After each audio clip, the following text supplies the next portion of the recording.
नीतीश कुमार जी के आए दिन हरकतों से बिहार की छवि खराब हो रही है। उनके अगल बगल चाटुकार लोग अपने निजी स्वार्थ के कारण उनको ये बात नहीं बताते हैं और भाजपा भी सत्ता के लालच में उनको मोहरा बनाकर गद्दी पर रखे हुए ताकि वो सत्ता का मलाई चाट सकें। आपके नेता मुकेश सहनी डिप्टी सीएम की बात करते हैं, तो क्या आप उन्हें डिप्टी सीएम मानते हैं?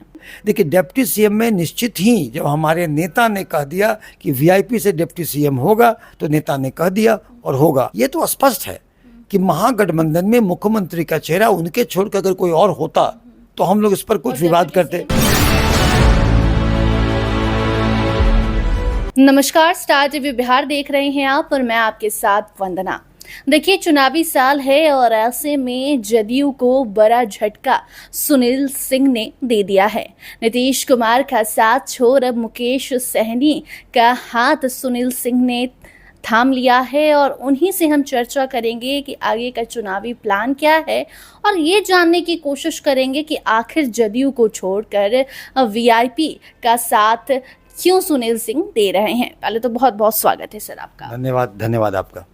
चुनावी साल है और ऐसे में नीतीश कुमार को छोड़कर मुकेश सहनी के साथ जाने का ये जो आपका निर्णय है, इतना बड़ा निर्णय क्यों लिया आपने? देखिए, पहले तो इसके पहले जानना होगा कि मैं राजनीति में आया क्यों। मैं पेशे से नेत्र चिकित्सक हूँ, रीजनेबली बिजी हूँ, लेकिन नीतीश जी के व्यक्तित्व और सुशासन के छवि से प्रभावित होकर मैं राजनीति में आया। बड़ा अच्छा काम कर रहे थे वो, अच्छा काम किया भी है। इतना अच्छा काम किया है कि उनका जो नाम का पुल पुलिया सड़क यूनिवर्सिटी कॉलेज सारे होने चाहिए, लेकिन ये होता है ऐसा अगर वो समय पर रिटायरमेंट ले लेते। हर व्यक्ति की उम्र होती है, उसकी अवस्था होती है, तो आज उनकी उम्र, अवस्था, शारीरिक और मानसिक स्थिति ऐसी नहीं है कि वो परफॉर्म कर सकें, लेकिन वो एक डिनाइल मोड में है, सत्ता से चिपके हुए हैं। आप भी मान रहे हैं कि नीतीश कुमार अब बीमार हो चुके हैं, इस्तीफा दे देना चाहिए? देखिए, बीमार का एक अवस्था होती है, उम्र है, उम्र के हिसाब से उनकी शारीरिक और मानसिक अवस्था परफॉर्म करने लायक नहीं है। अब इसे बीमार का संज्ञा दें या जो संज्ञा दें, लेकिन उनकी अवस्था नहीं है। उनके अगल बगल चाटुकार लोग अपने निजी स्वार्थ के कारण उनको ये बात नहीं बताते हैं और ये एक उम्र पे एक मनोवैज्ञानिक समस्या होती है, इसे कहते हैं डिनाइल। वो डिनाइल मोड में है, अपने अवस्था को भांप नहीं सकते हैं और भाजपा भी सत्ता के लालच में उनको मोहरा बनाकर गद्दी पर रखे हुए ताकि वो सत्ता का मलाई चाट सकें। इस कारण से वो गद्दी छोड़ नहीं रहे हैं। बिहार का परफॉर्मेंस नीचे गिरता जा रहा है। बिहार में आप देखेंगे तो लॉ एंड ऑर्डर की स्थिति, शिक्षा स्वास्थ्य की स्थिति, यौन अत्याचार, भ्रष्टाचार, युवाओं में बेरोजगारी चरम पर है। मतलब नीतीश कुमार के हाथ में अब कुछ नहीं, उनके हाथ में कुछ नहीं है, ये चरम पर है। और इतना ही नहीं, नीतीश कुमार जी के आए दिन हरकतों से बिहार की छवि खराब हो रही है और बिहारी पूरे देश में हंसी के पात्र हैं। उनकी हरकतें होती हैं, कभी किसी के बच्ची के गर्दन में झोला पहना देते हैं, कभी किसी एक बड़े अधिकारी के सर पर गमला रख देते हैं, कभी किसी को ऐसे छू लेते हैं, कभी वैसे छू लेते हैं। इनकी हरकतें, राष्ट्रगान में भी उनका अपमान करते हैं, तो ये वो करते नहीं हैं, उनसे हो जाता है, उनकी मानसिक स्थिति ऐसी है। अच्छा, आप जदयू में थे इसलिए सवाल आपसे हम करना चाहते हैं कि क्या कभी नीतीश कुमार को किसी ने समझाने की कोशिश की या फिर कभी उन्हें ऐसा महसूस कराया गया कि आप कुछ गलत कर रहे हैं, ऐसा मत कीजिए, मुख्यमंत्री के पद पर आप हैं? देखिए, दावे से तो मैं ऐसा कहीं नहीं कह सकता, लेकिन जो मेरा अनुमान है कि उनके इर्द गिर्द जो नेता लोग हैं, जो उनको घेरे में लिए हुए हैं, कार्यकर्ताओं से उनका दुराव करा दिए हैं। असली कार्यकर्ता से जब मिलते ही नहीं हैं तो कार्यकर्ता उनको वास्तविकता से परिचय कैसे कराएंगे? कुछ लोग उनको घेरे हुए हैं और वो कैप्टिव पॉलिटिक्स के शिकार हैं, इसलिए उनको नहीं बताया जाता है कि उनकी स्थिति क्या है। मतलब जानबूझकर नीतीश कुमार के साथ उनके ही लोग ऐसा कर रहे हैं।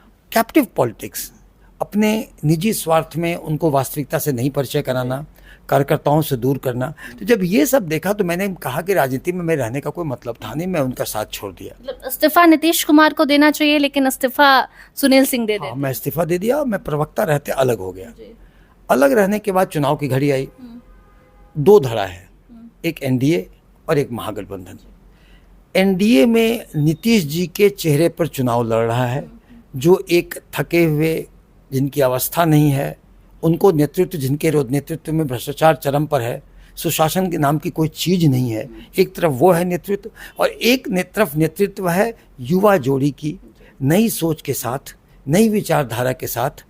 और मुकेश सहनी जी संघर्ष करके आए हैं और उनके पास मिशन और विजन है। बिहार को सही मायने में सुशासन का छवि लगना और सही मायने में विकास करने कि उनके पास हर एक विषयों पे टिप्स हैं, फॉर्मूलाज हैं। और इस युवा जोड़ी, ये तुलना हो गया, तो इस युवा जोड़ी ही बिहार को शासन करके असली सुशासन दे सकता है, असली विकास करा सकता है। इसलिए मैं मुकेश सहनी जी के साथ ज्वाइन किया और युवा जोड़ी का निश्चित ही जनता देख रही है। महागठबंधन की सरकार बनेगी और युवा जोड़ी की सरकार बनेगी। युवा जोड़ी नई सोच के साथ बिहार को सही मायने में विकसित करेगा और बिहार की छवि बढ़ेगी, बिहार का ब्रांड बिहार अच्छा होगा और बिहार देश के अन्य राज्यों में तुलना में अग्रणी राज्य बनेगा। अच्छा, युवाओं की बात आपने की कि नया विजन है, युवाओं के साथ महागठबंधन आगे बढ़ रहा है। ऐसे में युवाओं की बात तो राजद के द्वारा भी की जाती है, कांग्रेस भी कर रही है और मुकेश सहनी भी कर रहे हैं। ऐसे में आपने वीआईपी को ही क्यों चुना? देखिए, वीआईपी चुनने की बात, पहले तो महागठबंधन में तेजस्वी यादव ही नेतृत्व के चेहरे हैं, तो तेजस्वी सरकार की बात करें उस वही चेहरे हैं। महागठबंधन तो देखिए किसी न किसी सीट्स, एक घटक दल का मैं एक सिपाही हूँ, वीआईपी का सिपाही हूँ, लेकिन तेजस्वी का नेतृत्व है। और तेजस्वी यादव जब 17 महीने में सरकार में थे तो एक परसेप्शन जरूर बिल्ड हुआ है और उनके ने जो काम किया है वो एक नौकरी के बेरोजगार पर्याय बन गए। तेजस्वी यादव मतलब नौकरी, तेजस्वी यादव का मतलब बेरोजगारी दूर करना, ये परसेप्शन गया है। और खासकर वैसे समय में जब माननीय मुख्यमंत्री जी कहा करते थे, कहाँ से लाएगा पैसा, बाप के यहाँ से लाएगा पैसा, कैसे देगा नौकरी, तो वो उन्होंने नौकरी देके, रिकॉर्ड नौकरी देकर के दिखा दिया है कि जब 17 महीनों में मैं ये कर सकता हूँ तो अगले 5 वर्षों में मैं क्या कर सकता हूँ। और ख़ासकर जब हमें युवा बड़े भाई मुकेश सहनी जी का साथ हो, जिनके पास अपने संघर्ष के अनुभव हैं, अपने मिशन और विजन है और अपने विकास के फॉर्मूले हैं, तो निश्चित ही ये युवा जोड़ी एक परफॉर्म करेगा और बिहार का कल्याण इन्हीं के हाथ होगा। आपने कह दिया कि तेजस्वी के नेतृत्व में ही चुनाव होगा, तेजस्वी की ही सरकार बनेगी, तो कहीं ना कहीं आप मान चुके हैं कि अगर महागठबंधन की जीत होती है तो तेजस्वी सीएम होंगे। ऐसे में आपके नेता मुकेश सहनी डिप्टी सीएम की बात करते हैं, तो क्या आप उन्हें डिप्टी सीएम मानते हैं? देखिए, पहले तो जितनी भी कंफ्यूजन कर लें कि भाई महागठबंधन में मुख्यमंत्री का चेहरा कौन, कुछ भी कह लें, कोऑर्डिनेशन कमेटी के अध्यक्ष तेजस्वी यादव हैं और दूसरा कोई चेहरा है क्या?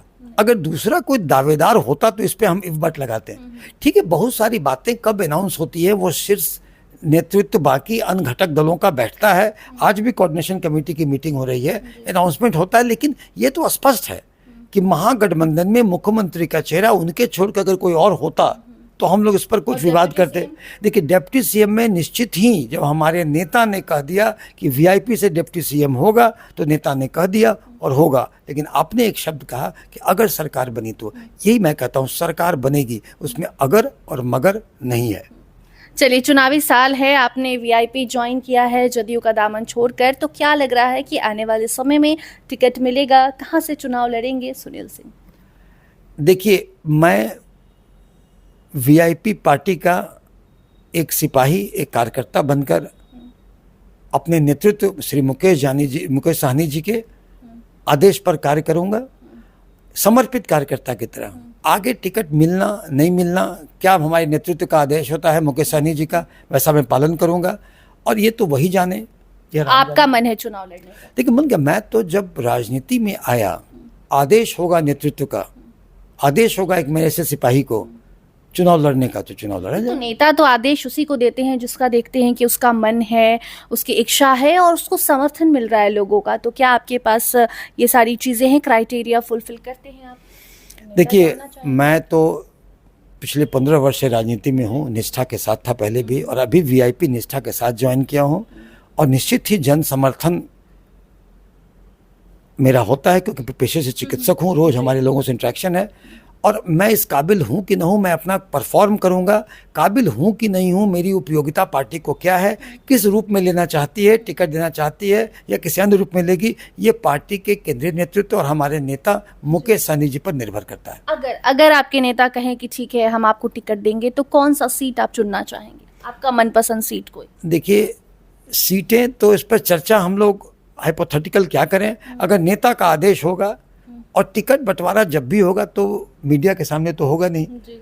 और आपकी शुभकामना है तो हमें सभी कुछ राजनीति में जो मुझे उचित स्थान मिलेगा, आपकी शुभकामना हमारे पास है तो।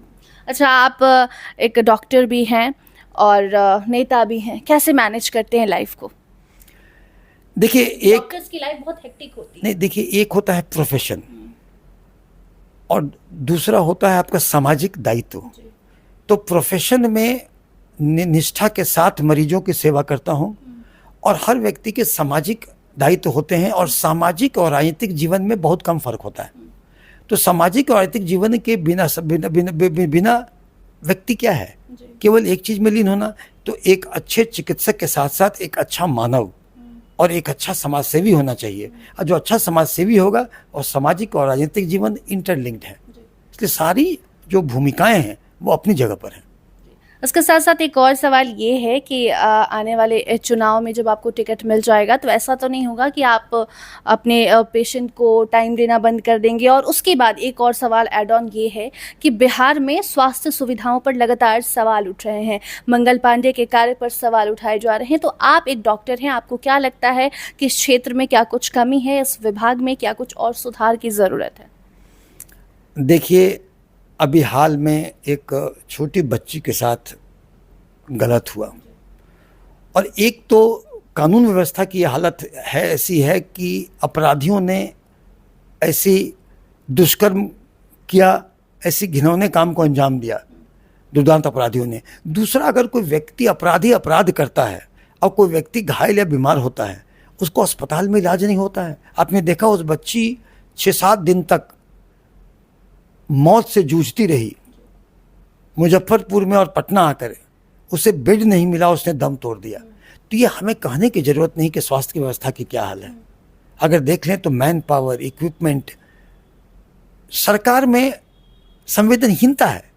तो एक तो अपनी कमियों को जो एहसास नहीं करेगा वो कमियों को दूर नहीं कर सकता है। सरकार हमेशा इस बात का गाल बजाने में लगी हुई है कि मेरा स्वास्थ्य व्यवस्था पूरी चाक चौबंद दुरुस्त है। अगर दुरुस्त है तो जवाब क्यों नहीं देते हो कि एक बच्ची दम तोड़ते रह गई, एम्बुलेंस में रह गई और उसका इलाज नहीं, बिना इलाज के दम तोड़ दी? कहाँ है स्वास्थ्य व्यवस्था? मैं ज़्यादा बोलना नहीं चाहता, स्वास्थ्य व्यवस्था है, लेकिन सरकार हमारी आएगी और तेजस्वी मुकेश सहनी की सरकार आएगी और स्वास्थ्य व्यवस्था में अमूल चूल परिवर्तन होगा।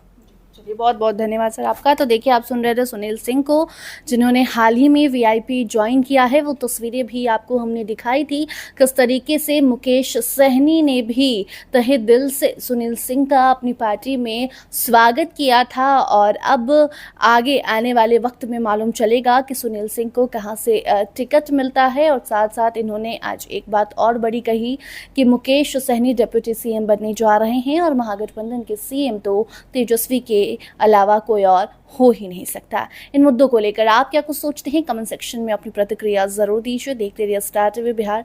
धन्यवाद।